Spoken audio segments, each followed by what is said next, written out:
Episode 27. Apa? Sela begitu terkejut hingga matanya hampir melompat keluar. Maksud Tuan adalah... Dia terbata-bata karena gugup dan tidak percaya dengan apa yang telah didengarnya. Papi harus mengatakannya dengan jelas, agar dia bisa mengerti maksud Papi. Nada suara Ji berubah manja, sekaligus mengejek Sela. Sepertinya kamu benar, Ji. Dia terlalu bodoh untuk mengerti apa yang Papi katakan. Ji ini adalah putriku. Dia bukan seseorang yang bisa kamu perlakukan seenaknya. Yuda berbicara dengan tenang, dia menekankan kata putriku saat bicara dengan Sela. Ji sudah memberimu peringatan sewaktu di hotel. Tapi kamu masih tidak mengerti, kamu masih terus saja berusaha menjerumuskan dia, bahkan ingin mencelakainya. Kamu pikir aku akan membiarkanmu begitu saja? Kamu begitu bodoh karena bisa melakukan apa saja untuk kepentinganmu sendiri meskipun harus mengorbankan orang lain. Jangan panggil kami keluarga Kusuma, jika kami bisa dengan mudah ditindas oleh orang sepertimu. Perlu kamu ketahui, kami tidak pernah bersikap mudah kepada lawan kami. Sebagai ucapan terima kasih, kami pasti memberikan hadiah yang sebanding dengan apa yang telah kamu berikan kepada kami. Dan aku tidak ingin lagi melihatmu. Kamu tidak pantas berada di sekitar kami. Bahkan kamu tidak layak jadi pelayan kami sekalipun. Yuda menatap Sela dengan penuh kemarahan dan kebencian.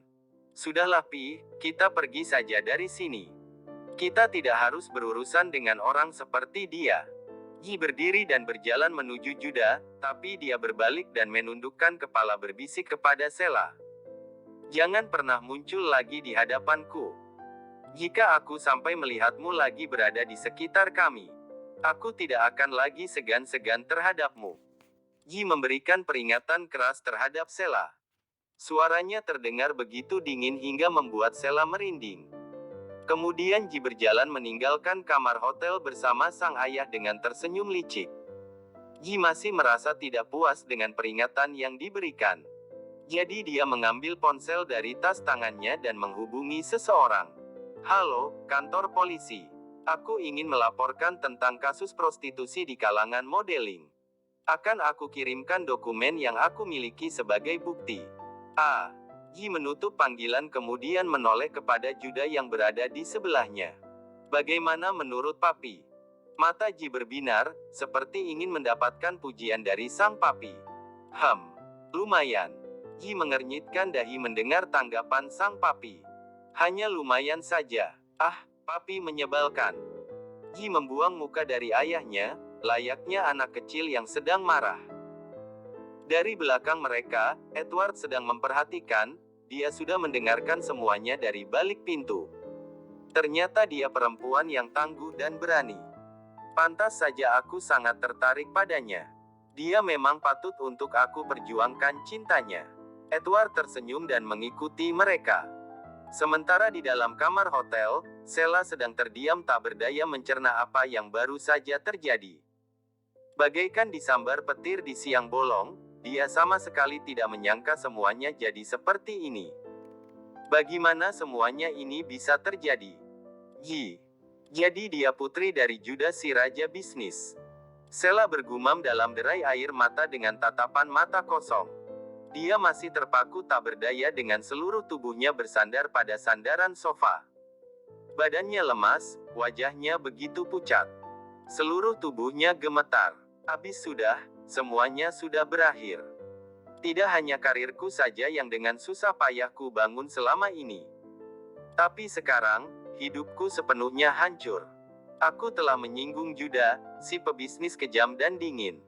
Sela berkata sambil menangis dan menutupi wajahnya dengan kedua telapak tangannya. Yuda dan Ji berada di lobi hotel, dia mencari Edward. Kemana Ed pergi? Dia bilang hanya pergi sebentar. Yuda melihat ke sana kemari tapi sikapnya tetap terlihat tenang. Sudahlah, Papi duluan saja. Aku bisa naik taksi kok. Ji merayu sang Papi dengan sikap manjanya agar Yuda segera pergi. Meskipun dia sudah tahu jawabannya. Tidak, jika Ed tidak ada, maka Papi akan mengantarmu pulang terlebih dahulu. Tapi perdebatan mereka terhenti setelah terdengar suara Ed dari belakang. "Maaf Om, tadi saya ada urusan sebentar," Ed berkata dengan gayanya yang tenang. "Oh baguslah kamu masih di sini. Om kira kamu meninggalkan Ji begitu saja." Judah melirik Ji yang berada di sampingnya. "Papi, apaan sih?" Ji melotot kepada Judah. Dan Ed hanya tersenyum menanggapi perkataan Judah sebelum dia berkata, "Om tidak perlu khawatir. Saya tidak akan meninggalkan Ji." Ed memberikan senyuman yang sedikit genit dengan kedipan sebelah mata kepada Ji. "Sudahlah. Kalian berdua memang menyebalkan." Ji berjalan meninggalkan mereka, dengan berjalan menggunakan sebelah tongkat membuat Ji agak kesulitan. Judah memberikan isyarat kepada Ed dengan gerakan kepala agar dia mengejarnya. Ed pun mengangguk dan mempercepat langkahnya, mengejar Ji. "Hei tunggu aku," kata Ed memanggil Ji. Judah tersenyum melihat mereka dan melanjutkan langkahnya menuju parkiran sambil berkata pada dirinya sendiri, "Putriku ternyata sudah besar. Aku tidak perlu khawatir karena dia sudah bisa mengambil langkah perlindungannya sendiri. Terlebih, ada Ed di sampingnya."